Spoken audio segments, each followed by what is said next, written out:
इस वक्त की बहुत बड़ी खबर दर्शकों को दोहरा देते हैं। सुप्रीम कोर्ट की तरफ से बड़ा फैसला आ गया है इलेक्टोरल बॉन्ड को लेकर। इलेक्टोरल बॉन्ड योजना संवैधानिक, ये इस वक्त की बड़ी खबर। सुप्रीम कोर्ट की तरफ से फैसला पढ़ा जा रहा है इलेक्टोरल बॉन्ड को लेकर। सुप्रीम कोर्ट का बड़ा फैसला आया है, चुनावी बॉन्ड स्कीम असंवैधानिक है, ये सुप्रीम कोर्ट की तरफ से कह दिया गया है। चुनावी बॉन्ड स्कीम जिसके तहत राजनीतिक दलों को चंदा मिल रहा था और बार बार ये खबरें आ रही थी किस तरीके से इस स्कीम के जरिए सीधा फायदा सत्ताधारी पार्टियों को पहुंच रहा था। और ऐसे में यह मामला सुप्रीम कोर्ट जब पहुंचा, इस मामले में पारदर्शिता की कमी को लेकर सुनवाई पूरी होने के बाद आज इस मामले में सुप्रीम कोर्ट का बड़ा फैसला, चुनावी बॉन्ड स्कीम असंवैधानिक, इलेक्टोरल बॉन्ड स्कीम असंवैधानिक है। सुप्रीम कोर्ट ने बड़ा फैसला सुनाया है, बड़े चंदे को गोपनीय रखना असंवैधानिक, यह सुप्रीम कोर्ट की तरफ से कहा गया।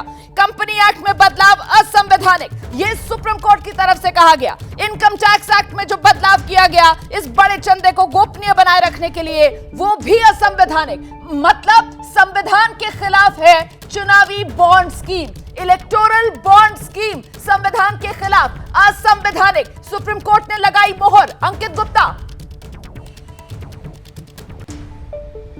बिल्कुल, सुप्रीम कोर्ट ने मोहर लगा दी और इसी में एक और अपडेट आ गया है कि जो बैंक यानी कि state bank of India electoral bond को जारी करती थी उस पर अभी से रोक लग जाएगी, यानी कि इलेक्टोरल बॉन्ड जारी होना बंद हो जाएंगे। ये इसी में एक और बड़ा अपडेट है। और इतना ही नहीं, स्टेट बैंक ऑफ इंडिया को बताना होगा कि वो जो उन्होंने इलेक्टोरल बॉन्ड जारी किए थे उसकी डिटेल्स क्या है, यानी कि किस किस पॉलिटिकल पार्टीज के नाम पर ये जारी हुए थे।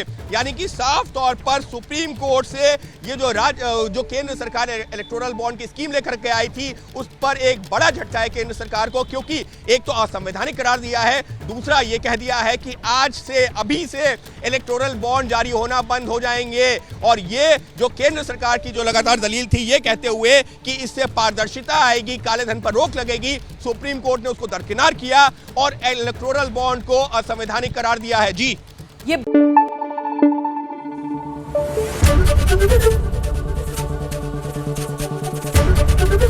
एबीपी न्यूज आपको रखे आगे।